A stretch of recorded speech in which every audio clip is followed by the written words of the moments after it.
Assalamualaikum warahmatullahi wabarakatuh.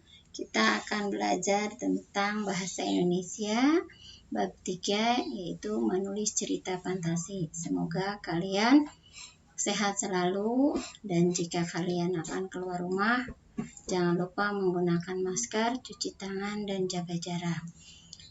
Dalam bab 3, menulis cerita fantasi, ada tujuan pembelajarannya. Bapak, Masalahnya gimana? ya itu.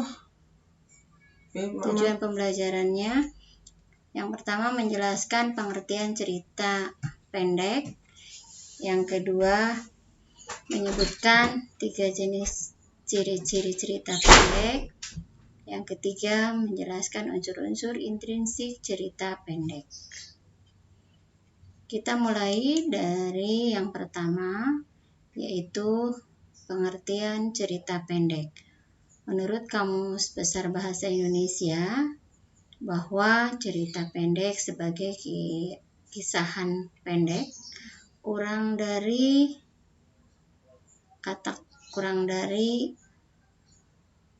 20.000 kata, ya, atau memberikan kesan tunggal dan dominan dengan memusatkan diri pada satu tokoh dalam satu situasi, dan cerita pendek ini hanya beberapa tokoh dan bisa juga hanya satu tokoh. Lanjut, ciri-ciri cerpen. Ciri yang pertama, peristiwa cerita yang ditampilkan tidak banyak dan tidak rumit. Hal ini berkaitan dengan cerpen yang bersifat pendek ini dan ringkas. Tokoh yang ditampilkan dalam peristiwa cerita tidak banyak. Alur cerita yang ditampilkan umumnya rapat, ya, rentang waktu peristiwa dalam cerita tidak panjang. Lanjut ke unsur-unsur intrinsik cerita pendek. Pada minggu yang lalu, Ibu telah mengulas tentang unsur-unsur intrinsik cerita pendek. Jadi ketika kita membuat cerita pendek, harus ada tema, harus ada alurnya, harus ada latarnya, ada amanatnya, sudut pandang, penokohan, perwatakan, gaya bahasa, dan disingkat talas PG. Kita bahas satu persatu, ya, tentang tema. Tema yaitu ada yang bisa menjawab. Tema adalah inti dari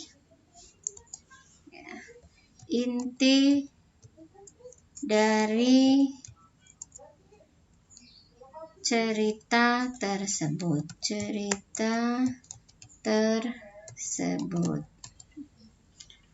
Pokok permasalahan yang akan kita ambil ini tentang apa? Umpamanya, kalian akan mengambil temanya tentang kehidupan sehari-hari. Kehidupan sehari-hari di sini sangat luas. Mungkin bisa keseharian kalian di kelas, di rumah, ya. Atau mungkin sekarang kita pusatkan cerita yang sangat menarik tentang kalian tidak bisa bertemu dengan teman kalian yang satu kelas karena ada pandemi. Nah, silahkan kalian ceritakan di situ. Mulai dari pengertian pandemi itu apa, terus asal muasal pandemi itu dari mana, dan seterusnya, dan bisa saja ada korbannya. Nah, nanti kalian itu kan hanya sebagai tema, ya, dari tema. Intinya tentang apa tadi? Tentang sangat sedih ketika belajar tanpa teman. Nah, silakan kalian ceritakan. Nah, itu temanya. Alurnya, apa sih yang disebut dengan alur? Nah, alur itu jalan cerita. Jalan cerita dalam sebuah cerpen. Alur, ada jenis alur, ada tahapan alur. Jenis alur, ada alur maju, ada alur mundur, ada dua-duanya. Sedangkan tahapan alur itu yang pertama pengenalan, ya. Yang kedua klimaks, anti klimaks, dan penyelesaian. Lanjut ke latar. Sini ada latar waktu, latar tempat, latar suasana, dan latar sosial. Ibu singkat WTSS. Jadi latar itu ada WTSS. Latar waktu. Waktunya kapan? Apakah waktunya itu pagi hari, sore hari, siang hari, tengah malam? Waktu. Latar tempatnya di mana? Ketika cerita itu dimulai, cerita itu di pertengahan dan akhir cerita, bisa saja semuanya ada tempatnya, atau mungkin kalian hanya mengambil tempatnya itu di awal saja, di tengahnya hanya perumitan atau klimaks, ya, dan terakhir tidak ada latar tempat. Suasananya silahkan kalian mau menempatkannya di mana, apakah mau di awal, di tengah, di akhir. Sosial berarti ada hubungan dengan masyarakat. Apakah kalian di dalam cerpennya itu melibatkan masyarakat, ada sosialnya, ada keagamaannya? Silahkan kalian yang menyesuaikan, karena kalian ini sebagai pengarang. Pengarang itu apa saja yang kita buat silahkan, yang penting tidak ada unsur sara, tidak menyinggung orang lain.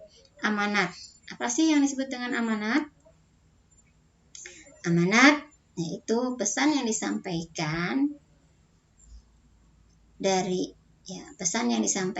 oleh pengarang kepada pembaca secara tertulis melalui karangannya secara implisit atau secara tidak kelihatan, ya. Mengapa? Karena amanat di sini tidak ada, tidak ada secara tertulis, tetapi hanya bisa dirasakan ketika kita membaca cerpen tersebut. Lanjutkan ke sudut pandang. Sudut pandang atau point of view, yaitu menempatkan diri kita sebagai penulis atau pengarang mau di posisi mana? Apakah sebagai orang pertama, pelaku utama, atau sebagai orang pertama pelaku sampingan, atau sebagai orang kedua dan orang ketiga serba tahu, dan orang ketiga hanya sebagai pengamat. Lanjut, penokohan. Dalam cerpen tidak sangat kurang bagus, tidak menarik ketika tidak ada tokohnya, tidak ada wataknya. Jadi seolah-olah kita ini membuat sebuah sebuah dunia nyata yang kita buat sendiri. Ada orangnya, ada wataknya ada yang antagonis, ada yang protagonis, dan ada tirtagonis. Antagonis berarti tidak disukai oleh orang tersebut, tidak disukai oleh si pembaca. Itu antagonis. Protagonis sangat disukai, baik. Terus kalau umpamanya dalam struktur tubuhnya itu tinggi, ya tidak semua sih, ya orang menyukai orang tinggi, ya. Terus mungkin relatif, ya, namanya cantik, ganteng itu relatif, silahkan penafsiran masing-masing. Protagonis dari baik dan mawan, ya, soleh, solehah, suka menolong, disebut biasanya protagonis, semua orang menyukainya. Tirtagonis berarti dua-duanya ada, ya, baik ada protagonisnya dan tirtagonis. Lanjut ke gaya bahasa. Nah, sangat dibutuhkan gaya bahasa ketika kita menulis cerita pendek. Untuk apa sih? Itu untuk menghangatkan, memberikan efek ke dalam cerita kita supaya tidak biasa saja. Ini gaya pembicaraannya itu biasa-biasa saja. tidak ada hal yang menarik, tidak ada yang wow gitu ya.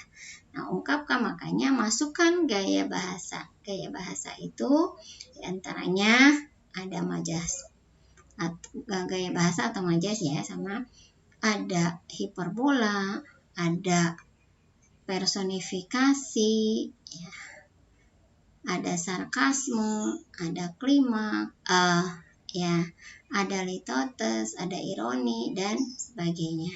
Itu penjelasan secara singkat tentang unsur-unsur intrinsik cerita pendek dan pengertiannya dari cerita pendek. Terus tadi ada ciri-ciri cerita pendek. Nah, itu saja pertemuan pembelajaran bahasa Indonesia hari ini. Mudah-mudahan bermanfaat dan kalian jangan puas hanya mengikuti pembelajaran hari ini. Kalian supaya mencari lagi referensi dari buku-buku lain atau mungkin dari internet. Sekian, sampai jumpa. Nanti kalau ada pertanyaan silahkan pertanyaannya kirim ke Google Classroom. Assalamualaikum warahmatullahi wabarakatuh.